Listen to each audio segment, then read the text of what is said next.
Hello and welcome to Motivational Perceptions. In today's video we will be exploring the life and legacy of a philosopher, writer, and speaker, famed for his inspiring insights on life and spirituality. Alan Watts.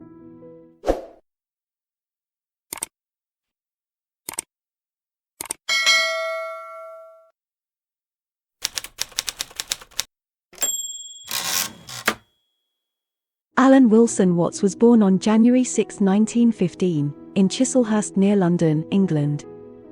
Even as a young child, Alan was deeply intrigued by Asian art, literature, and philosophy, which was sparked by his mother's students who were children of missionaries to Asia.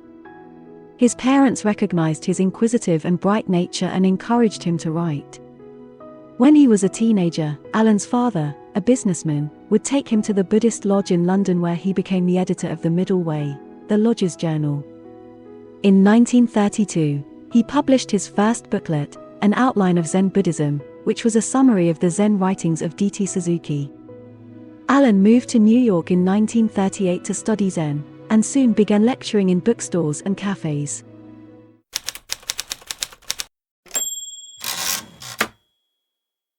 Alan continued to explore his fascination with spirituality and philosophy.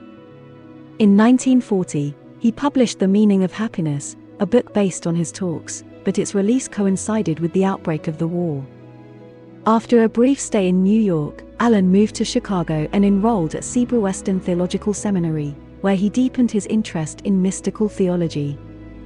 He became an ordained Episcopal priest in 1944, but by 1950, he had decided to leave the church and Chicago behind and move to upstate New York to write The Wisdom of Insecurity, a message for an age of anxiety. In early 1951, Alan relocated to San Francisco, where he was invited by Dr. Frederick Spiegelberg to teach Buddhism at the American Academy of Asian Studies, which later became the California Institute of Integral Studies. His classes attracted a large following, and soon he began giving evening lectures open to the public, which spilled over to local coffee houses where beat poets and writers hung out. Alan's career took a new direction in 1953 when he accepted a Saturday evening slot on Berkeley's KPFA radio station. His broadcast series titled The Great Books of Asia became popular, and he followed it up in 1956 with Way Beyond the West. The shows were rebroadcast on Sunday mornings and later aired on KPFK in Los Angeles too.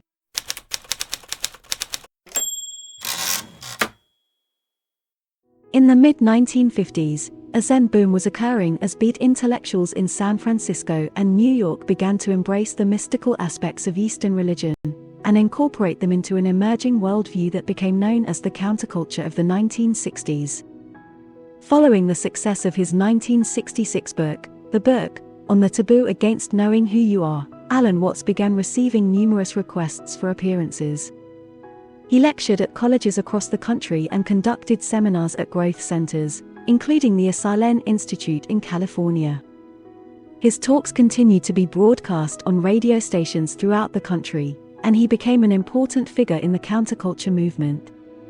As the movement gained momentum, the San Francisco Bay Area became a hub for radical politics and interest in Far Eastern ideas of enlightenment and liberation.